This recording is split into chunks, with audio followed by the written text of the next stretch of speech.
ভীষণ মধুর স্মৃতি। মা বাপের হাত ধরেই আমার আকাশবাণীতে, তখন আমি খুব ছোট, আমার বেশ মনে পড়ে একটা বড় হল ঘর, সেই লাল কার্পেট পাতা, আমরা গুটি গুটি সব বসতাম, উনি এক এক করে বলতেন, মানে সে একটা অদ্ভুত সুন্দর সময়।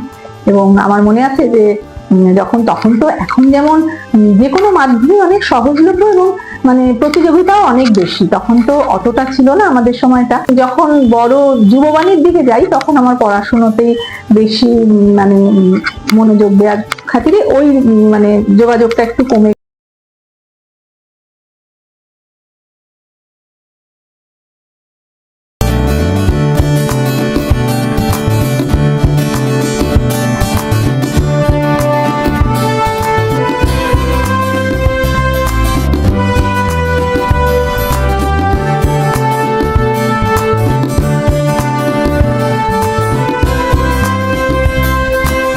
নমস্কার, আমাদের চ্যানেলে আপনাদের সবাইকে স্বাগত। আমি দেবশ্রী চলে এসেছি আবার আপনাদের সাথে গল্প করতে, আড্ডা জমাতে।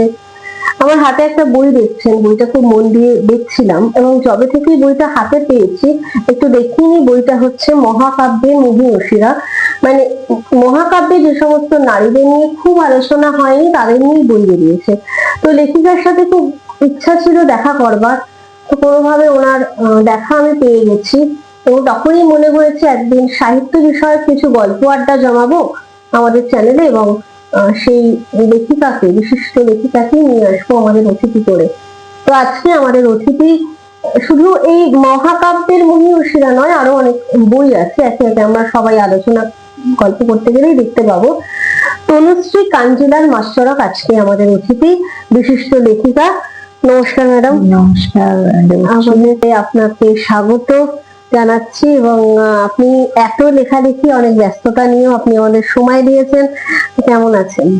তো মোটামুটি আছি, খুব ভালো লাগছে আপনারা এসেছেন, আমার লেখা আপনাদের ভালো লেগেছে, এটা আমাকে। আমি আপনার অনেক বই দেখলাম এবং আপনি পত্রিকাতেও লেখেন, সবই তো আজকে একটু সাহিত্য বিষয়ক আড্ডা আলোচনা হবে এখানে। তো প্রথমেই সাহিত্যে আসার আপনার প্রেরণা কোথা থেকে এত লেখালেখি হয়ে গেল? আমার মূলত প্রেরণা আমার মা নিজে লেখালেখি করতেন। আর সবচেয়ে বড় কথা, আমি যখন খুব ছোট, স্কুলে লিটল ম্যাগাজিন দিয়ে আমার শুরু হয়। আমাদের স্কুলে, আমি সারদায় পড়েছি, তো আশাবরী নামে একটা মানে স্কুলের যেটা পত্রিকা, বার্ষিক পত্রিকা বেরোতো, সেখানে আমি ছোট ছোট গল্প লিখতাম। এই আমার হাতে খড়ি। আর আমার মা খুব পুরাণ ভালোবাসতো, মা একদম গল্পের ছলে পুরাণ বলতে পারতেন। এবং আমাদের যে সময়টা বেড়ে ওঠা, সে সময় অনেক সময় পাড়ায় থেকে অনেক জায়গায় এরকম ছোট ছোট দেয়াল পত্রিকা বেরোতো, আমি সেখানেও লিখতাম। মানে লেখাটা আমার খুব মানে ভালো লাগা, যেহেতু মাও লিখতে, কিন্তু মা তো সেই সময়ের দিনের মানুষ, যেহেতু সাথে এক্সপোজার অত পাননি, কিন্তু এই ভাবনার বীজটা, মানে লেখা যায় বা লিখতে ভালো লাগা, বই পড়া, এই সাহিত্য সংস্কৃতি, মা সন্ধে হলে কবিতা গীতবিতান খুলে বসতেন, এইগুলো আমাকে নিয়ে আসছে এই সাহিত্য। মানে বাবা মার একটা ইন্সপিরেশন, তার ভিতর থেকে দেখা জিনিসগুলো থেকে মানে শুরু হয় বোধহয় আমাদের জীবনটা, সেভাবে আস্তে আস্তে শুরু হয়। তো প্রথম লেখা আপনার কোথায় প্রকাশিত হয় এবং সেদিন যখন প্রথম লেখা কোথাও প্রকাশিত হয়েছিল তার অনুভূতি কেমন ছিল? প্রথম আমার লেখা প্রকাশিত, যেটা বললাম স্কুল ম্যাগাজিন নানা রকম যান, তখন একটা লিটল ম্যাগাজিন বেরোতো ব্রাত্য বার্তা বলে, ব্রাত্য বার্তা বইটার নাম। সেইখানে আমি প্রথম লিখি এবং সেটা আমার ভীষণ একটা আনন্দের অনুভূতি ছিল। সেখানে আমি একটা বৃদ্ধাশ্রমের উপরে লিখেছিলাম এবং সেটা খুব সমাদর পেয়েছিল লেখাটা। সেই আমার শুরু। তারপরে মণিমুক্তা আর একটা লিটল ম্যাগাজিন, এই করতে করতে নাম একটু একটু করে সবাই জানছেন যে আমি লিখছি বা লিখতে ভালোবাসি। এবং সবচেয়ে বড় কথা, আমি আমার নিজের বাড়িতেও একটা দেওয়াল ম্যাগাজিন করেছিলাম একটা সময়। সেটার নাম ছিল অববোধ। ছোট ছোট আমার শাশুড়ি সেখানে লিখেছেন, আমার মা লিখেছেন, আমি সবাইকে দিয়ে লেখাই। আমি নিজে যেহেতু লিখতে ভালোবাসি, এবং আমি একটা কথা না বললেই নয়, আমি আমাদের একটা মেয়েদের পরিচালিত পুজো আছে, তাই সেখানেও আমি পুজোর সময় একটা দেওয়াল ম্যাগাজিন করি। এবং যে সমস্ত মহিলারা আছে তারা সবাই বলে, অসম্ভব, তুমি পারো বলে তুমি আমাদের দিয়ে লেখাবে, হয় নাকি? আমি বললাম, তোমরা তো বাজারের ফর্দ লিখতে পারো, বাজারের ফর্দ পারলে পারবে, তুমি ঠাকুরটা তো দেখছো, তোমরা এই পুজোর সাথে ইনভলভ, তুমি ভোগ দিচ্ছ, তুমি ভোগটা নিয়ে লেখো, তুমি ঠাকুরের সাজ দেখছো, সাজটা এই করে করে না দিচ্ছ বলতে কি, যখন ভোগ দেওয়ার যে প্রিপারেশনটা কিভাবে করছো, লিখে তার লেখাটাই দাও, যে এই যে মা আসছেন, তোমরা আমরা যেরকম অপেক্ষা করছি, মহিলারা মিলে করছি, এই যে প্যান্ডেল হচ্ছে, পুজোর সরঞ্জাম, এইভাবে শুরু করো, পারবে। এবং অদ্ভুত সাড়া পেলাম। প্রথমে না না করছিল সবাই, পারবো না, না এ হয় নাকি, তুমি পারো বলে, এত সহজ নয়। সহজ যে সহজ যে আমি সেটা বলবো না, কিন্তু তারা কিন্তু লিখলেন অল্প। আমি বলেছিলাম ছোট ছোট করে লেখো, বেশি শব্দের দরকার নেই। আমরা সেগুলো ছাপালাম এবং খুব আনন্দের বিষয়। এবং আমাদের সেবার পুজোটা রোটারি ক্লাব থেকে এই সব দেখে থেকে আমরা একটা প্রাইজও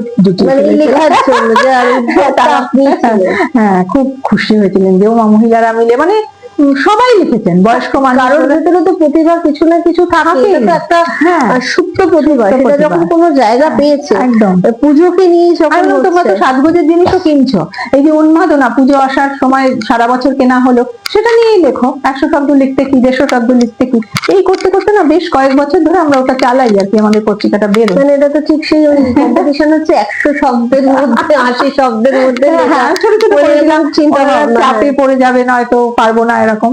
কিন্তু এখন ওরা খুব উৎসাহী এবং বারবারই বলে, অনেকে কবিতা দেন, যারা পারেন তারা তো পারেনই, ধরো, আর যাদের একটু অসুবিধা হয়, তো নিজেদের মানে জীবনটা জড়িয়ে টড়িয়ে সাজগোজ সবকিছু নিয়ে এখন তো খুব ভালোই হয় পত্রিকাটা। এই আমি চেষ্টা করি যে কোনো জায়গায় গিয়েই যে এইরকম ভাবে এগিয়ে নিয়ে যাওয়া আমার লেখাটাকে, এবং আমার পারিপার্শ্বিকে যারা থাকে তারাই যাতে এই বিষয়টাকে উদ্বুদ্ধ হয়, সেই চেষ্টাও আমার থাকে। আচ্ছা, আপনি যেটা শুনেছি, আপনি শিশু মঙ্গল ছোটবেলা যে গল্প দাদুর আসর, শিশু মহলে ছিলেন এবং গল্প দাদুর আসরে দিয়েছিলেন, তো সেই আকাশবাণীর সাথে তো আপনি দীর্ঘদিন যুক্ত। তো সেই প্রথম দিককার যে ইন্দিরাদি ছিল, আর গল্প দাদু পার্থ ঘোষ ছিলেন, তো সেই স্মৃতি যদি একটু বলেন। খুবই তো একটা মধুর স্মৃতি, ভীষণ মধুর স্মৃতি। মা বাপির হাত ধরেই আমার আকাশবাণীতে, তখন আমি খুব ছোট, এবং সেই সময় মানে প্রচুর মানে গুণী মানুষের মানে ওই সময় দেখা হতো। সুচিত্রা মিত্র উনি ছিলেন, আমার খুব মনে আছে, উনি, আমি অটোগ্রাফের ডায়েরিটা দিয়েছিলাম, উনি আমায় লিখে দিয়েছিলেন কল্যাণ হোক তব কল্যাণী, নামটা দিলে তনুশ্রী, সুন্দর, মানে কয়েক সেকেন্ডের মধ্যে আমি লিখে মাথা টাথা নেড়ে বলেছিলেন যে আমি তখন শিশু মহলে করি, এবং গল্প দাদুর আসরেও এই বয়সটা একটু একটু পেরোয়, তখন বিভাগগুলো এগিয়ে এগিয়ে যায়। আর ভীষণ ভালো লাগলো ওখানে গিয়ে। আমি গানও করেছি, কবিতা বলেছি, এটা দীর্ঘ সময় তো ছিলই ছোটবেলায়। এবং ইন্দিরাদির সেই ছোটবেলায় শিশু মহলের আওয়াজটাই একটা অন্যরকম ছিল, মানে ছোটবেলায় আমরা যেরকম উদ্বুদ্ধ হয়ে যেতাম, গল্প দাদুর আসর তাই বিকেলে হতো। হ্যাঁ, গল্প দাদুর আসর, এবং সেই আমার বেশ মনে পড়ে একটা বড় হল ঘর, সেই লাল কার্পেট পাতা, আমরা গুটি গুটি সব বসতাম, উনি এক এক করে বলতেন, মানে সে একটা অদ্ভুত সুন্দর সময়। এবং আমার মনে আছে যে তখন তো এখন যেমন যে কোনো মাধ্যমে অনেক সহজলভ্য, এবং মানে প্রতিযোগিতাও অনেক বেশি, তখন তো অতটা ছিল না আমাদের সময়টা। তখন আমি গানটা, গল্প দাদুর আসরে গান গাইলাম হচ্ছে এক যে ছিল বাঘ, মানে ছোটদের ছড়ার গান বলেছিল। তো সেই ছড়ার গান হওয়ার পর আমার পাড়ায় আমাকে কি মানে সবাই খুশি, ওরে বাবা, তো মানে সেই স্মৃতিগুলো খুব মনে পড়ে। আর তারপরে যখন বড় যুববাণীর দিকে যাই, তখন আমার পড়াশোনাতেই বেশি মানে মনোযোগ দেওয়ার খাতিরে ওই মানে যোগাযোগটা একটু কমে গেল, বা যুববাণীতে যাওয়ার অডিশন গুলো না, যুববাণীতে তখন আর হলো না, তখন পড়া এই সমস্ত নেই, তখন আমি শুনতে লিখছি আবার। তারপরে অদ্ভুত ভাবে বলে না, আমি বলি যে মানে বৃত্তটা সম্পূর্ণ হওয়া, এই মানে বেশ কিছু বছর ধরে আবার আমি আকাশবাণীর সাথে যুক্ত হলাম। ওরা কোনো সময় মুহূর্তে আকাশবাণীতে আপনি এখন? হ্যাঁ, আমি এখন সেদিন একটা ভ্রমণ, আমি সম্প্রতি বেরিয়ে এসেছিলাম শিলং। আর শিলং বলতেই সেই রবি ঠাকুরের শেষের কবিতা অমিত লাবণ্য, এবং হ্যাঁ, এটা ওনাদের ভীষণ পছন্দ হয়েছে, যে শিলং এর সাথে যে রবি ঠাকুর শেষের কবিতা অমিত লাবণ্য, সেই পাকদণ্ডী ডুবে থাকেন ঘুরতে গিয়ে আপনি রবীন্দ্রনাথ, এবং শিলং এ একটা ওনার বাড়ি আছে, জিত ভূমি, অনেক পর্যটকই যান, অথচ তারা কেউ এই বাড়িটার খোঁজই করেন না, বাঙালি পর্যটকই যান, কিন্তু আমি প্রথমেই বলেছিলাম, আমি যত আমার গাড়ি এগোচ্ছে সেই পাহাড়ি পাকবন্দি পেরিয়ে সেই মেঘ কুয়াশার লুকোচুরি, আমার কানে সেই অমিত লাবণ্য রবি ঠাকুরের বাজছে, আমি প্রথমেই বললাম ওই বাড়িতে যাব, আমি দেখবো। এখানে অত যুগ আগে রবি ঠাকুর আসতেন, এবং যদিও শেষের কবিতার পটভূমি বলে রবীন্দ্রনাথের ওইখানে বসে নয়, কিন্তু চরিত্রগুলো তো ওইখানে ওই পটভূমিতে উনি লিখেছিলেন। হ্যাঁ, তো ওখানে শুনেছি রক্তকরবী উনি করেছিলেন লেখার সূচনা। তো সেই বাড়িটা খুঁজছি, অনেকে বলতেই পারছেন না, কেউ জানেনই না। তখন জানলাম যে বাঙালি পর্যটক মোটেও আসেন না, কিন্তু বাড়িটি ভারী সুন্দর। ঢুকতেই ওনার একটা মানে প্রস্তর মূর্তি, সে গোল বারান্দা, ওনার লেখায় যেগুলো থাকতো, কাঁচের জানলা। তো আগে ঘরে ঢুকতে টুকতে দেওয়া হতো, কিন্তু ওই যা হয় পর্যটকরা গিয়ে নষ্ট করে, কোনো পাতা ছিঁড়ে করে বলে ওরা ওটাকে বন্ধ করে রেখেছে। কাঁচের জানলার বাইরে দিয়ে দেখলাম এবং ভীষণ ভালো লাগলো, এবং আশপাশে সবাই জিজ্ঞাসাও করছিলেন যে এরকম মানুষও আছেন যারা এখনো আসেন, কিছু সংখ্যায় তারা খুবই নগণ্য। তো এই শিলং ভ্রমণটা আমি সম্প্রতি ওখানে করলাম, আকাশবাণীতে ওরা হ্যাঁ আমন্ত্রিত অতিথি হিসাবে আমি গিয়েছিলাম সেখানে। এই শিলং ভ্রমণ নিয়ে লেখাটি করেছি। এছাড়া আপনি ঘুরতে গেলেও কোথাও সাহিত্য রসদ খোঁজার চেষ্টা করেন? মানে এখানে নয়, শিলংটা আমরা রবি ঠাকুরকে পেয়ে গেলাম, তো আপনি লাভালোলের ওপরে কিছু আমি লেখা দেখেছি, আপনি সেখানে লিখেছেন। বিদেশেও তো গেছেন, তো লাভালোলের কি রকম কি অনুভূতি হয়েছিল ওখানে গিয়ে? এমনি তো আমরা যারা নর্মাল ঘুরতে যাই, তো সেখানে সাহিত্যিক হিসাবে বা একজন লেখিকা হিসাবে কিরকম দৃষ্টিভঙ্গি? হ্যাঁ, আমি না মানে যে বেড়াতে খুবই ভালোবাসি, আর সেই সূত্রে ভালোবাসা থাকলে, তাছাড়া বাঙালির বলে না পায়ের তলায় সর্ষে, বাঙালি তো বেড়াতে মানে ভ্রমণ পিপাসু বাঙালি, তো বলাই হয়। তো বেড়াতে গিয়ে লাভালোলেরাও লেখাটিও আমার এই বর্তমানের পাতায় গত মাসেই বেরিয়েছে, মে মাসে। তো ওই লাভালোলেরাও বেড়াতে গিয়ে ভীষণ আনন্দ পেয়েছি, এবং যে কোনো জায়গায় বেড়াতে গিয়ে আমি সেখানে মানুষজনদের সাথে খুব মেশার চেষ্টা করি। যে দ্রষ্টব্য সাইট সিইং যা দেখার তো দেখি, খুব চেষ্টা করি সেখানে ধরে রাখা। যেমন এই প্রসঙ্গে আমি বলি যে মেঘালয়তে বেড়াতে গিয়ে আমি যে আমার গাড়ির সারথি ছিলেন সেই ভদ্রলোকের থেকে জানলাম মেঘালয় মাতৃতান্ত্রিক, মেঘালয় সমাজ। এবং আমার খুব মজা লাগছিল, যেটা আমাদের সমাজে কষ্ট কল্পনা, ওখানে শুনলাম ছেলেরা বিয়ের পর কাঁদতে কাঁদতে শ্বশুর বাড়ি যায়, এবং এটা আমাকে খুব আহ্লাদিত করেছে। আমি তো একেবারে খুব উত্তেজিত এটা শুনে, যে বাবা ছেলেরা কাঁদতে কাঁদতে, এবং সমস্ত কাঁদতে, ওরা আমাকে এটা বলেছে যে ছেলেদের মনটা খারাপ হয়। এবং এখানে আমাদের সমাজে যেমন মেয়েরা খুব মন টন খারাপ করে মেয়ে শ্বশুর বাড়ি যাচ্ছে, ওদের পুরো মাতৃতান্ত্রিক সমাজ, সম্পত্তি ভাগ বলে, এবার এই যে বেড়াতে গিয়ে এইগুলো জানা, এটা অন্যরকম। এইগুলো আমি খুব পছন্দ করি। কোনো চায়ের দোকান কি পথ চলতি কোনো ছোটখাটো দোকান, আমার বেশ মনে আছে এই মেঘালয়তে গিয়েই ছোট একটা মা তার বাচ্চা নিয়ে ওখানে না খুব পথের ধারে ফল বিক্রি হয়, ফল কেটে কেটে আনারস, ছোট্ট একটা বাচ্চাকে নিয়ে সে আমি কিভাব করে নেমে পড়ে ও কখন আসে, কিভাবে হয়। মেঘালয়তে ওই জানলাম যে ছেলেদের থেকে মেয়েদের কর্মদক্ষতা একটু বেশি, মানে মেয়েরা একটু কর্মচঞ্চল, ওই ছোট বাচ্চা নিয়ে কি মানে একটা জীবন সংগ্রাম তো বটেই। দেখলাম, তার সাথে কথা বললাম, তাকে জড়িয়ে ছবি তুললাম। এগুলো আমি ভ্রমণে খুবই করি। সাহিত্যে জায়গা পেয়ে যায়, সাহিত্যে জায়গা পেয়ে যায়। অনেক জায়গায় অতিথি হিসাবে গেলে এইসব গল্পও করতে হয়। আর বিদেশ ভ্রমণে তো আমি জর্জিয়া গেছি, সম্প্রতি ভিয়েতনাম গেছি। একদম মানে যেখানেই দেখছি ওরা ইন্ডিয়ান, বিশেষ করে জর্জিয়াতে খুব দেখেছি পার্কেও ওরা উই লাভ ইন্ডিয়া এরকম বলছিল।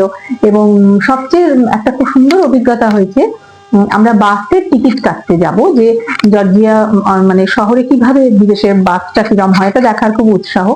একটা ভদ্রমহিলা এগিয়ে আসে, জর্জিয়াতে মানুষজন না অসম্ভব সুন্দর দেখতে। মানে আমি বাড়ির লোকদের সবাইকে বলছি, বাবা এই তো রাস্তায় একেবারে রণবীর কাপুর, ক্যাটরিনা কাইফ ঘুরে ঘুরে বেড়াচ্ছে, এরকম অবস্থা, এত সুন্দর। তো একটা ভদ্রমহিলা, বয়স্ক এদের ভদ্রমহিলা আসছেন, মানে তাকে দেখেই তো আমি প্রায় মানে মুগ্ধ। তাকে জিজ্ঞাসা করতে গেলাম যে টিকিটটা কাটবো, কোথায় বলতে হবে। উনি শুধু এরকম হাত দেখিয়ে বললেন ওয়েট। হ্যাঁ, এবং মানে তার শুধু রূপ নয়, তার কথা, তার হেঁটে যাওয়া, মানে সবকিছু না আমি যেন একদম মন্ত্রমুগ্ধের মতো দেখছি। বেশ খানিকক্ষণ বাদে একটা ছোট্ট কালো গাউন পরা, এখানে একটা গোলাপ দেওয়া, ওরা বেশ পরিপাটি থাকে, এসে কথা এরকম ওরা কার্ডের মতন ওদের টিকিট এরকম এসে আমাদের হাতে দিলেন। উনি টিকিটটা কেটে এনেছেন এবং আমরা ভীষণ মানে লজ্জিত যে এটা কি করে হয়, আমরা বারবার বলছি। আর ওখানে ভাষার একটা সমস্যা, ইংরেজিতেও বোঝে না, বিশেষ করে পুরোনো দিনের লোকেরা তো বোঝেই না, জর্জিয়ান ল্যাঙ্গুয়েজটাই ওরা প্রেফার করে। আমরা যাই হোক আকারে ইঙ্গিতে ওনাকে বোঝার চেষ্টা করলাম যে না, এটা তো হয় না। উনি বললেন যে না, মানে আপনারা ইন্ডিয়া থেকে এসেছেন, আপনারা অতিথি, বারবার ওরা বলছেন। হ্যাঁ, ওরা এত করেছেন এবং আমার কিছু হাতটা দিয়ে, মানে হয়তো বাক্যালাপ সেভাবে হয়নি, কিন্তু কোথাও যেন হৃদয় ছুঁয়ে গেছে দুজনেরই ওনাদের ব্যবহার। সেই অনুভূতিগুলোকে আপনি সাহিত্যে? হ্যাঁ হ্যাঁ, একদম। আমি এই জর্জিয়া ভ্রমণও আমার সাপ্তাহিক বর্তমানে বেরিয়েছে।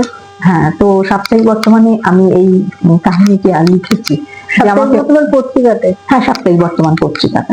আর সম্প্রতি ভিয়েতনাম বেরিয়েছে বর্তমানের সফর বলে পাতাটা হয়, এই সফরে ভিয়েতনাম যে আমি গেছি, সেই ভিয়েতনাম। আপনার লেখার ভাবনা চিন্তা তো একটু অন্যরকম কিছু, আমি খুঁজে পাচ্ছি। যেমন আমি একটা জায়গায় পেয়েছিলাম যে মহাকাব্যের মহিষীরা, তো মহাকাব্যে তো আমরা সাধারণত একদিকে সীতা, দ্রৌপদী, কুন্তী, এনাদেরকে নিয়ে বেশি চর্চা, বেশি কবিতাও হয়েছে, অনেক লেখালেখিও হয়েছে।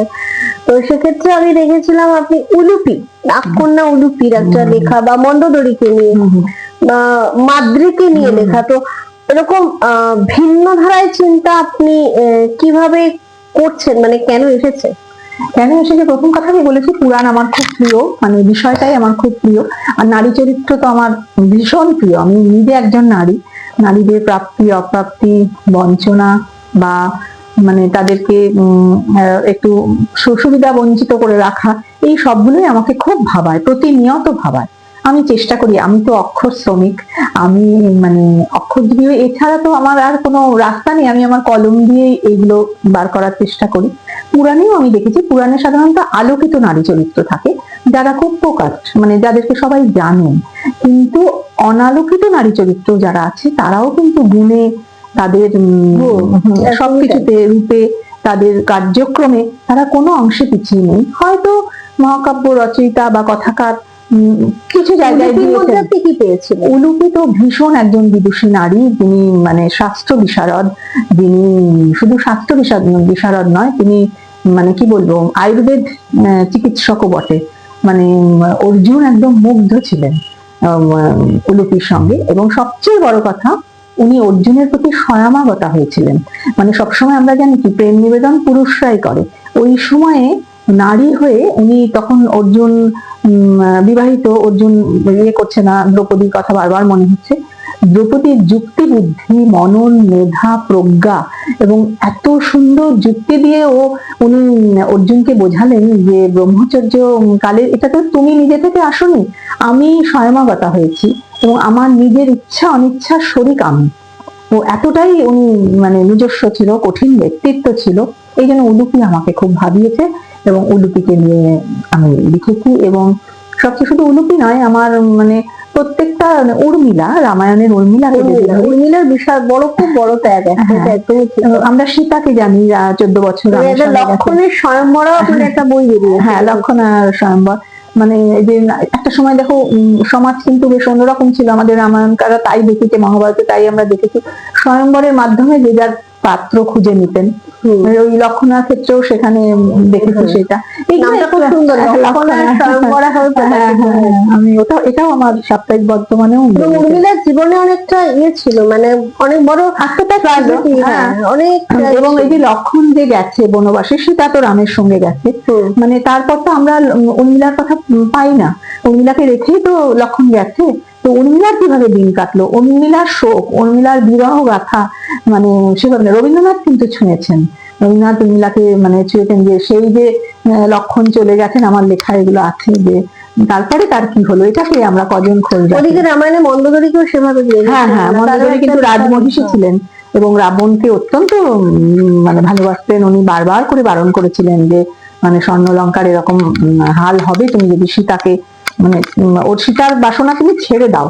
তো উনি শোনেননি, কিন্তু তা সত্ত্বেও উনি মানে সারা জীবনই পতির প্রতি একনিষ্ঠ ছিলেন। এটাও আমাকে খুব ভাবিয়েছে এবং স্বাতন্ত্র মনে হয়েছে, যে অনেকেই অনেক রকম ভাবে ভেবেছে, কিন্তু মন্দোদরীকে নিয়ে যে খুব যে আলোচনা বা খুব আলোকিত নারী চরিত্র, সেটা নয়। এই জন্য এবারে আপনি তো পার্বণকেও ছাড়েন না, মানে চড়কের যে গাজন চড়ক যেটা এখন এই গ্রামাঞ্চলে এখনো কিছু কিছু জায়গায় আছে, শহরে সেভাবে আর সেই গাজন সন্ন্যাসী বা আগুনের ঝাঁপ আমরা দেখতে পাই না। তো আপনার গাজন চড়কের উপরে কিছু লেখা প্রকাশিত হয়েছে, তো ওই ব্যাপারে যদি একটু বলেন। হ্যাঁ, গাজন চড়ক তো বলবোই। আমার একটা সম্প্রতি বই আসছে, যে বইটা পার্বণ ও পুরাণ। এই যে প্রত্যেকটা পার্বণ, ধরো চৈত্র মাসে গাজন বা নীল ষষ্ঠী, পয়লা বৈশাখ, অক্ষয় তৃতীয়া, এই প্রত্যেকটার পেছনে কোনো না কোনো পুরাণ কাহিনী রয়েছে। সেটাকে করেই আমার এই বইটা। আর গাজন চড়কের বিষয়ে আসি। গাজন চড়ক আমাদের কাছে এই যে একটা বড় ময়দান আছে, মাঠ বলে, নেতাজি কলোনি ময়দান, সেটা কাছে। ওটাতে না আমি মানে অনেক বছর ধরে দেখি গাজন চড়কটা বিশেষভাবে পালিত হয়। এবং এই যে গাজন সন্ন্যাসী যারা, তারা কিন্তু মানে কঠোর সংযমের সঙ্গে একটা মাস পুজো করে। এবং এই সন্ন্যাসীদেরও ভাগ আছে। তো তারপরে ওনারা ওই যেদিন মানে পূর্ণ হয় পুজোটা, মূলত শিব পুজো, তারপরে না মানে অদ্ভুত নিজেদেরকে একটা মানে কষ্ট দেন আর কি। জিভ ফুঁড়ে, পিঠের মধ্যে শলাকা বেঁধে ঘোরা, এইগুলো সমস্তই গাজন চড়কে। যেগুলো আমার একটু আমাকে মানে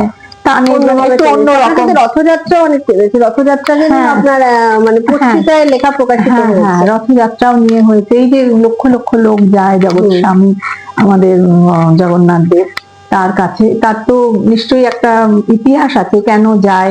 এই জগন্নাথ দেবের রথের দিন, বা সবচেয়ে বড় কথা ফিরে এসে লক্ষ্মীর সাথে একটা মান অভিমানের, মানে স্ত্রীকে রেখে যে মাসির বাড়ি চলে গেল, তারপরে এসে কিন্তু একটা মান অভিমানের পালা চলে। তখন একটা রসগোল্লা দিয়ে সেসব মানে মেটে মান অভিমান, এগুলো সবই আমার লেখায় ছুঁয়ে মানে এরকম তো মানে আপনার সাথে বলে গল্প করতে না বসে আমি জানতেও পারতাম না এরকম কোনো মান অভিমান বা কোনো কিছুর একটা পালা চলে। একদম। তো আপনার বর্তমান সমাজে যে অনেক সাহিত্যিক, অনেক লেখিকাও আছেন, আপনি বহু রবীন্দ্রনাথ তো আছে, সাহিত্য বঙ্কিমচন্দ্র চট্টোপাধ্যায় বা শরৎচন্দ্র চট্টোপাধ্যায় সাহিত্য দেখে এসেছে। তো তার পরবর্তীকালে অতীত সাহিত্যের সাথে বর্তমান সাহিত্য লেখাতে আপনি কি কোনো ফারাক পাচ্ছেন? মানে সেই একটা ঐতিহ্যের কোথাও অভাব আছে, না ঐতিহ্য বেড়ে যাচ্ছে? না, ঐতিহ্যের অভাব বা বেড়ে যাওয়া, আসলে দুটো সময়কাল দুটো দুরকম। একটা তো ওই সময়ে যারা থেকেছে সেই সময়ের পারিপার্শ্বিক, সেই সময়ের সমাজ দর্পণ, সমস্ত কিছুই তো যাপন চিত্র, সমস্ত কিছুই তো একটা প্রভাব ফেলে। যারা লিখেছেন, যারা সব স্মরণীয় কালজয়ী সমস্ত লেখা বা আমাদের যে সম্পদ সেই সমস্ত, তাদের একরকম। আর এখন যারা লিখছেন, বাকি এখন তো মানে সমাজ, আমরা বিশ্বায়নের কালে আমরা আছি, যেখানে মঙ্গলে ঘর বাঁধছে।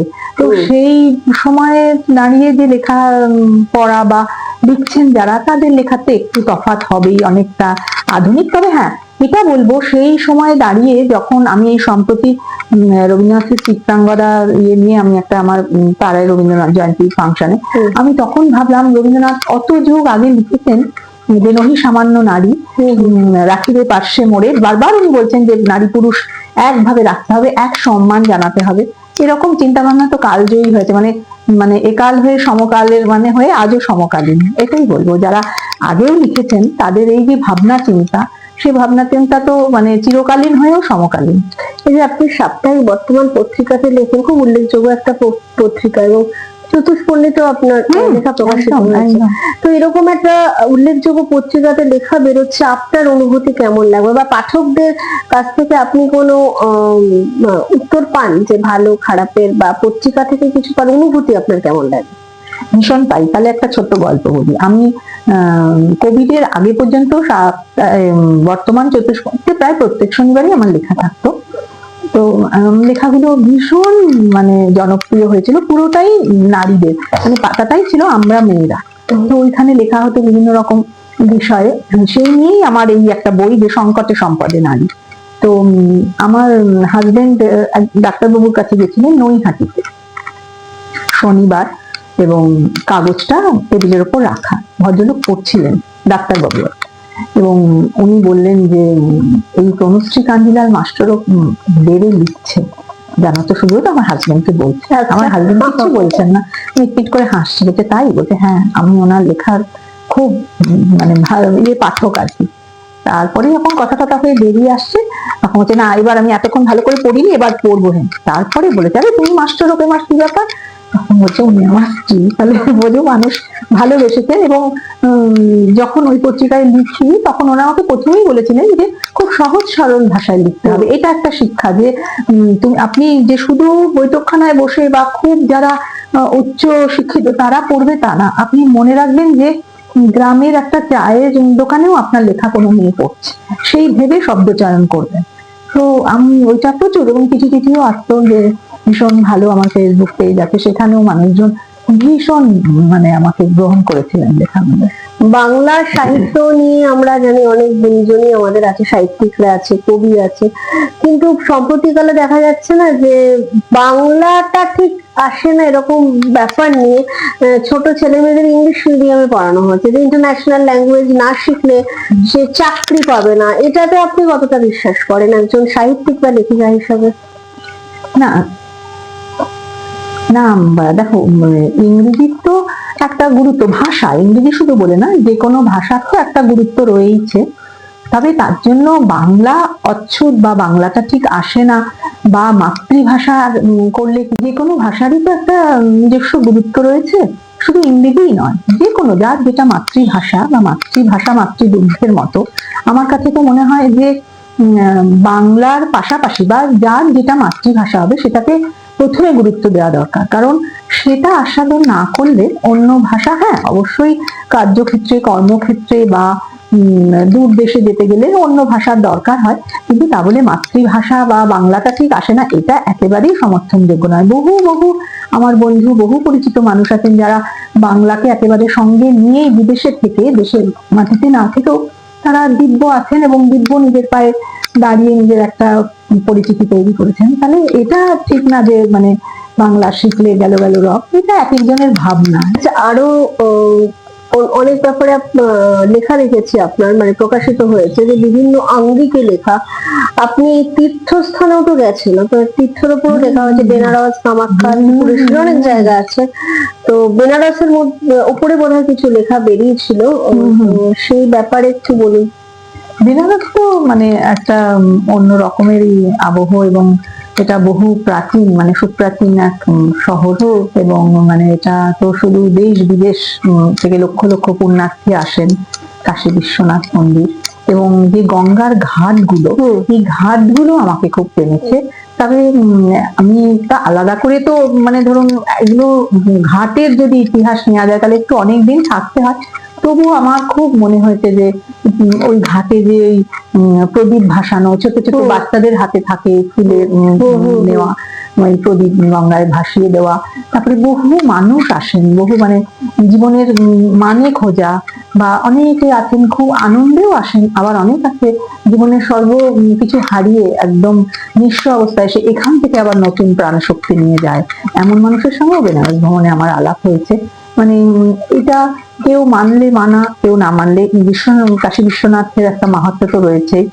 আর ওখানে প্রচুর অন্নপূর্ণা মন্দির, মন্দির শহর আর কি, বজরংবলীর মন্দির, এবং সবচেয়ে বেশি নৌকো করে ঘোরায়, এবং একটা জায়গায় আমরা গেলাম যেটায় মাঝপথে নৌকোটাকে দাঁড় করিয়ে দিয়ে এবং সেটা একটা ডুব দেওয়ার নিয়ম, এবং প্রচুর সেখানে পায়রা টায়রা ঘুরছে, তাদেরকে খাওয়া দেওয়া, ওটা ওরকম দেখলাম। নৌকো প্রচুর নৌকো গেছে, ভয় লাগে পট করে নেমে ওতে ডুব দেওয়া, কিন্তু সে এক অদ্ভুত, যখন নিজের অভিজ্ঞতাটার মধ্যে দিয়ে গেলাম ভয় তো লাগলোই না।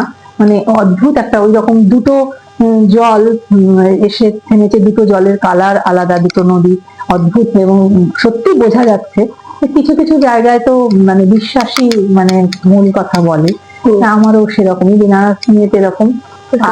কামাখ্যা দর্শনেও গেছি যে, এবং সবচেয়ে বড় কথা আমার একদম ছোট বাচ্চা ছিল সঙ্গে, অনেকক্ষণ লাইনে দাঁড়াতে হয়, ভিআইপি টিকিট কাটলেও দাঁড়াতে হয়, এবং মন্দিরের পূজারী আমার পরিচিত ছিলেন, কিন্তু ওই লাইনটুকু জায়গায় আপনাকে দাঁড়াতেই হবে। আমি তো দেখলাম, ভেতরে গিয়ে আমি সেই পূজারীকে দেখলাম, এবং সবচেয়ে বড় কথা খুব সরু লাইন, ভীষণ ভয় লাগে যে কি হয়ে যেতে পারে, কিন্তু অদ্ভুত একটা অনুভূতি হয় যখন ওই ভেতরটায় ঢুকলাম। কি যেন একটা মানে দর্শন করলাম, ভেতরটা রীতিমতো অন্ধকার, এখন একটু দেখলাম আলো লাগলো, কিন্তু সে তো একটা মানে হ্যাঁ হ্যাঁ ওখানটা তো অন্ধকারে করা আছে, এবং ভীষণ মানে একটা গা শিরশিরে অনুভূতি, এতদিন শোনা, এবং এগুলো তো সব সিদ্ধ পিঠ একরকম। শুধু কামাখ্যা না, আরেকটা জায়গার কথা বলি, আমি বহুবার গেছি বৈষ্ণোদেবী। আমার আমি বৈষ্ণোদেবী খুব মানিও।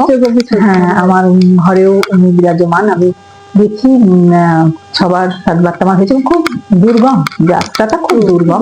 হেলিকপ্টার আছে, কিন্তু আমি প্রত্যেকবারই ওই প্রথমবার গুলো হেঁটে, তারপরে অর্ধেক ঘোড়া অর্ধেক হাঁটা, সে এক অদ্ভুত অনুভূতি। মানে আপনার তীর্থস্থান ভ্রমণটাকে নিয়েও আপনি প্রচুর লেখা লিখেছি। মানে লেখিকা বা সাহিত্যিকরা বোধহয় এরকমই করে।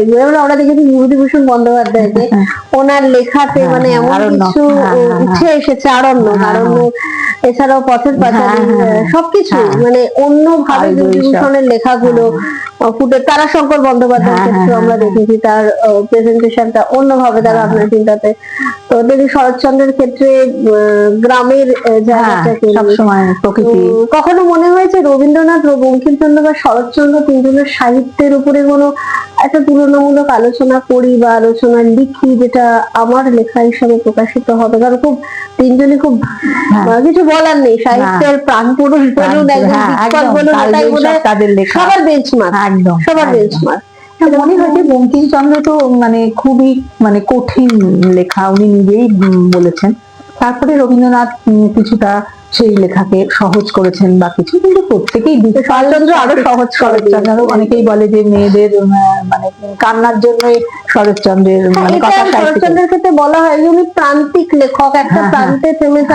সেরকম না, আমার একেবারেই মনে হয় না। আমার ভীষণ পছন্দের, এবং উনি যে এইভাবে মানুষের মনে ঢুকতে পেরেছে, মানে এখনো এত বছর বাদে ওনার মানে ছোট ছোট রামের সুমতি, তারপরে বড় লেখা যদি ধরি পরিণীতারই তো ওনার এটার নাম যেন চরিত্র না মানে এত বামুনের মেয়ে, তারপরে অভাবীর স্বর্গ, মানে এত সুন্দর লেখা, এবং মানে প্রত্যেকটা লেখা মানে ছুঁয়ে যায়। মানে মানুষের জন্য তো মানে সাধারণ যেটা বুঝবে সেই লেখাও তো দরকার। শরৎচন্দ্র আমাদের সেই ইয়ে করছে, এবং মানে লেজ দিদি চোখে মানে বালিশ বুঝে যায়, মানে এত অপূর্ব মানে লেখা শরৎচন্দ্রের, মানে ভীষণ। আর রবীন্দ্রনাথ তো আমাদের প্রাণের ঠাকুর, ওনাকে নিয়ে কিছু মানে প্রতিটি মুহূর্ত, মানে এই যে কথা বলছি, উনি একটা ঠিক ওনার গীতবিতান খুঁজলে, সঞ্চয়িতা খুঁজলে একটা লাইন ঠিক পাওয়া যাবে যে রবীন্দ্রনাথ এটা যেন আমার জন্যই লিখে গেছেন। সে শরৎ হোক, শীত হোক, বললেন যে সুচিত্রা মিত্র আপনাকে আশীর্বাদ করেছেন, কল্যাণ হোক তব কল্যাণ, রবীন্দ্রনাথেরই একটা লাইন, একদম বিখ্যাত লাইন। এবং এই যে মানে প্রত্যেকটা সময় মুহূর্তে কেউ শোকে ভেঙে পড়লো, কেউ হাহাকারে, কেউ ভীষণ উচ্ছ্বাসে আনন্দে, রবীন্দ্রনাথ ছাড়া আমাদের গতি নেই। আরেকটা বই আপনার বেরিয়েছে, সংকটে সম্পদে নারী। তো সেই বইটা কিসের উপর ভিত্তি করে? সেটাই বর্তমান চতুষ্পর্ণীতে আমি তখন নারীদের নিয়ে, আমরা মেয়েরা বিভাগে লিখি, তখন প্রচুর এই সবই মেয়েদের উত্থান, মেয়েদের পতন, বা মেয়েদের আটকে রাখা, অচলায়তন, মেয়েদের যে নিয়ম কানুনের বেরিতে গোষ্ঠীবদ্ধ করে রাখা, এই সবের। আবার প্রাপ্তিও লিখেছি, শুধু যে অপ্রাপ্তি নিয়ে বা না, প্রত্যেকটা নিয়ে এইটা বিষয়কে নিয়ে এই বইটার মানে সংকলন। ওই লেখাগুলোকে এক মলার বন্দি করাই হচ্ছে সংকটে সম্পদে নারী। মানে আমি বিশ্বাস করি নারী পুরুষের সঙ্গে বা সমাজে যাপন চিত্রে সংকটেও থাকবে, সম্পদেও থাকবে। ছোটদের উপরে তো আপনার কিছু লেখা? ছোটদের উপরও আছে আমার। শৈশব হারিয়ে যাচ্ছে বলা হয়। শৈশব, লাল কমল, নীল কমল। এই যে এখন তো সব যৌথ পরিবার নেই, ভাঙন, অনু পরিবার, যেখানে মারা বেশিরভাগই কর্মরতা, উপায় নেই, মানে পরিস্থিতি যেরকম, প্রত্যেককে এগোতে হবে। মেয়েরা এত বিদ্যা শিক্ষা লিখে সেটা তো আর মানে শুধু বন্দি করে রাখলে হবে না। তো সমাজ যেভাবে চাইছে, আর সেখানে অনেক সময় ঠাকুমা দিদিমা না থাকলে মায়ের পক্ষে তো কর্মক্ষেত্র সামনে রাত্রে এসে তাকে হয়তো খাইয়ে ঘুম পাড়িয়ে দেওয়া। এই যে মানে ছোটবেলায় যারা একটা সময় লাল কমল, নীল কমলের গল্প, সুখু দুখুর গল্প, নানা রকম ঠাকুরমার হারিয়ে যাচ্ছে, সেগুলো তো হারিয়ে যাচ্ছে। ওইটা নিয়ে আমি একটু লিখে দিই। এছাড়া আমার ছোটদেরও একটা বই আছে, 12টা কি 14টা গল্পের সংকলন, অল্প স্বল্প গল্প। অল্প স্বল্প গল্প, ওটাই ছোটদের নিয়ে আমি লিখেছি। আরেকটা কথা বলছি যে সাহিত্য লেখা, এটা আমরা বোধহয় ভাবতেই পারি না, বিশেষ করে মেয়েদের ক্ষেত্রে, যে এটা কখনো পেশার জায়গায় দাঁড়িয়ে যাবে বা সৃজনশীলতা। সবাই নাচ শিখছি, গান শিখছি, আবৃত্তি শিখছি, অভিনয়টাকে যদিও ধরা হয়, তো এই ব্যাপারে আপনি কি করবেন, যে লেখা লিখে যেরকম লেখক, অনেক লেখকই তো সুনীল গঙ্গোপাধ্যায়, কৃষ্ণেন্দু মুখোপাধ্যায়, তো আপনার এই ব্যাপারে কি বক্তব্য বা মতামত, আপনার দৃষ্টিভঙ্গিটা কি, যে সাহিত্যকে যদি পেশা হিসাবে নিতে হয় তো এটা কি ঠিক? মানে মনে হয় না কখনো কি আমরা লেখাকে বিক্রি করছি? এটা তো নয়। না, এটা নয়, তবে এটা খুব কঠিন এই সময়ে দাঁড়িয়ে। একদম বললাম, প্রচুর প্রতিযোগিতা, প্রচুর মানুষ লিখছেন, প্রচুর, তারপরে কি মাধ্যম অনেক এসে গেছে। যেহেতু একটা সময় ছিল কি প্রিন্ট মিডিয়া, যে শুধু লেখা ছাপাই হবে, এখন ইলেকট্রনিক্স মিডিয়া, তারপরে প্রচুর ছোট ছোট ছোট ছোট মাধ্যম, তো প্রচুর মানুষ লিখছেন। কোনো কেউ থ্রিলার, এখন খুব থ্রিলার, ভূত, এগুলো খুব মানুষকে আকর্ষণ করে। তো মানে শুধু লিখে, আবার ধরুন অনেকে এমনি নিছক গল্পই লিখছেন বা এমনি প্রবন্ধ লিখছেন, গ্রহণযোগ্যতা পেতে হবে। হ্যাঁ, লেখার তো একটা গ্রহণযোগ্যতার ব্যাপার আছে। এত প্রতিযোগিতায় মানে টিকিয়ে দাঁড়ানো, এটাও তো একটা মানে বিষয়। তো সেইটা তো একটু এখনকার দিনের সমস্যা। এখন শুধু লেখা বলে না, সব পেশাতেই খুব প্রতিযোগিতা, যেহেতু মানে আমাদের কাছে বিজ্ঞান এখন খুব সহজলভ্য। সেক্ষেত্রে আপনি অনেকটা সাফল্য পেয়েছেন বলাই যেতে পারে, কারণ সাপ্তাহিক বর্তমান বা চতুষ্পন্নীর মতন জায়গাতে আপনার লেখা বেরিয়েছে, এবং আকাশবাণীতে আপনি আপনার লেখার উপরে কোনো অনুষ্ঠান করে আসছেন, তো সেই সাফল্যটা আপনি অনেকটাই পেয়েছেন বলে মনে হয়। হ্যাঁ, আমার তো মনে হয় যে ওই রবীন্দ্রনাথের লাইন ধরে অনেক দিয়েছ না, আমায় অনেক দিয়েছ। আমি খুব মানে সে যে এই যে লেখা লিখছি এবং মানুষ ভালোবাসছেন, পত্রিকা ভালোবেসে সেটা ছাপছেন, আকাশবাণী থেকে আমন্ত্রণ আসছে স্বরচিত কিছু নিয়ে পাঠ করা, ভ্রমণ হোক, কোনো সময় রম্য রচনাও আমাকে পাঠ করেছেন তারা। এগুলো তো আমার মনে হয় যে জীবনের প্রাপ্তি, এবং নিশ্চয়ই কোথাও আমার মা বাবার আশীর্বাদ, ঈশ্বরের আশীর্বাদ তো রয়েছে। এটা আমি ভীষণ বিশ্বাস করি। আমাদের সমাজে কিছু কিছু ক্ষত আছে, মানে আমাদের প্রাত্যহিক জীবনে অনেক রকমের আছে, তো তার উপর লেখা বেরোয়। আপনার কি মনে হয় সমাজের চেতনা ফিরবে সাহিত্যের মাধ্যমে, মানে এই আপনাদের লেখা নিয়ে? অবশ্যই, আমি খুব বিশ্বাস করি। কারণ অত যুগ আগে যদি বিদ্যাসাগর বা রামমোহন না থাকতেন, তাহলে এখনো বিধবা বিবাহ থাকতো, এখনো মানে ওই মেয়েদের সতীদাহ থাকতো, নানা রকম, মানে মেয়েদেরকে যত রকম ভাবে চাপিয়ে দেওয়া যায়। তো ওনারা তো এত কিছুর বিরুদ্ধেই লিখে করেছেন, সোচ্চারে বলেছেন। আমি বিশ্বাস করি একমাত্র কলমই পারে, যে প্রতিনিয়ত লিখতে লিখতে, বা আমরা এখন যদি সমাজ দর্পণের দিকেও তাকাই, মেয়েরা অনেক বেশি আগের থেকে স্বাধীন হয়েছে, তাদের নিজস্ব মতামত জানাতে পারছে, বিদ্যা শিক্ষায় এগোচ্ছে। হয়তো সংখ্যায় কম, আমরা যদি শহর ধরি তা তো হবে না, গ্রামগঞ্জ আছে, সেখানেও কিন্তু একটা চেতনা হয়েছে যে মেয়েদেরকে কিছু করতে হবে, কর্মক্ষেত্রে এগোতে হবে। এই ভাবনা কিন্তু কয়েক দশক আগেও ছিল না। তো এটা তো প্রতিনিয়ত মানে যুগের পর যুগ বদলেছে। মানুষ, মেয়ে তো একটা মানুষ, তার ভেতরে তো কোনো প্রতিভা লুকিয়ে থাকতেই পারে। নিশ্চয়ই। আর মেয়েরা সৃজনশীলতার জগতে একটা অন্যরকম দাপটের সাথে দীর্ঘদিনই যুক্ত দেখা গেছে। পুরুষ নয় সেটা বলা হচ্ছে না। তো সেটা যদি স্বীকৃতি পায়, মানে সমাজ স্বীকৃতি তো বটে, এবং সেটা যদি পেশাগত জায়গায় গিয়ে পৌঁছে যায়, ভীষণই ভালো। আর সবচেয়ে বড় কথা যে আমি ধরেই নিলাম যে তিনি সাংস্কৃতিক নাই হতে পারেন, কিন্তু মিনিমাম বিদ্যা শিক্ষা, মিনিমাম নিজের মত বলা, নিজের ইচ্ছা অনিচ্ছা শরিক হওয়া, এটা তো মনে হয় এই প্রতিনিয়ত মানে সমস্ত সমাজের দিকপালেদের কলম নাড়ানোর ফলেই আস্তে আস্তে সমাজের এই এত লেখার আপনি সময় বার করেন কখন? মানে বিভিন্ন রকমের লেখার সময় কোথায় পান? আপনাকে তো পরিবার সামলাতে হচ্ছে, আবার অনেক অনুষ্ঠানেও অতিথি হিসাবে আপনি সেখানে উপস্থিত হচ্ছেন, তার ভেতরে সময় বার করেন।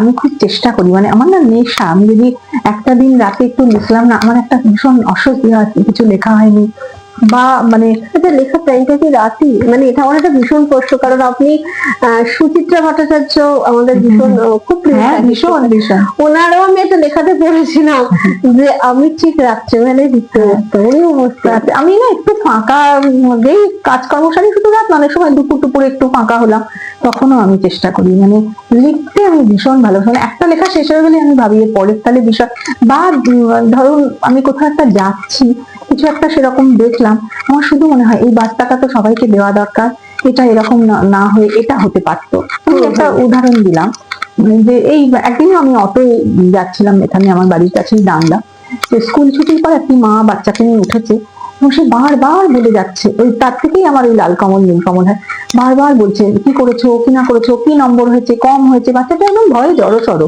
তো আমার মনে হয়েছিল যে মানে কিরকম না, মানে এত চাপ, একটা ছোট্ট শিশু এই সময় তো তাদের দিয়ে বেরিয়েছে, মানে কি করেছে সেটা সময় হ্যাঁ মানে একদম বারবার জিজ্ঞাসা করছেন এবং সেই উদ্বিগ্ন রীতিমতো, ছোট শিশু একটা দুটো ভুল বলছে, সেই মা একদম চিৎকার চিৎকার, অতই আমরা প্রায় হতচকিত। ওটা নিয়ে আমার মনে হয়েছিল যে শৈশবটা সব হারিয়ে যাচ্ছে, যে এত প্রতিযোগিতা, মানে হ্যাঁ। আমার ছেলে মেয়েকে প্রথম হতে হবে, কেন নম্বর এই কম একটা পেলো, বড্ড চাপ। কোনো কিছুরই ইয়ে হচ্ছে না। তো আপনি আগামী প্রজন্ম যদি লেখিকা হয়ে উঠে আসে বা লেখক লেখিকা হয়ে উঠে আসে, তো আপনি তাদের কি বার্তা দেবেন, মানে কিভাবে একটু সাফল্য পাওয়া যায়? আমি খুবই সামান্য নারী, আমি বলতে পারি যে একটা মানে যে কোনো জিনিস পড়তে হবে, পড়ার একটা অভ্যাস না হলে অনেকে পড়ে, মানে এখন তো বই পড়ে না হলে এখন তো PDF পাওয়া যায় পড়ার নেশা, কিন্তু না পড়ে লেখা খুব মুশকিল। আর পড়তে পড়তে লেখা শেখা, আমি একটা কথা খুব বলি, আমার লেখাতেও দিই, আমার মাও খুব বলতেন, যাবৎ বাঁচি তাবৎ শিখি, মানে যতদিন বাঁচবো ততদিন শিখবো। আমার মনে হয় শেখার কোনো শেষ নেই। এবং আমার এখনো মনে হয় যে আরো যারা দিকপাল মানুষজন আছে তাদের পায়ের কাছে বসে যদি আরেকটু জানতে পারতাম, এই মহাভারত দিকপাল মানুষদের সাথে কথা বলে দেখবেন তারা বলবেন আমি কি জেনেছি। হ্যাঁ একদমই তাই। আমারও সেটাই মনে হয় যে নতুন করে লিখতে হলে বা লেখায় দিয়ে কিছু সমাজের বার্তা বা একটা কোনো ইয়ে করতে, জায়গা তৈরি করতে হলে প্রচুর পড়তে হবে, তারপর তো লিখতে হবে।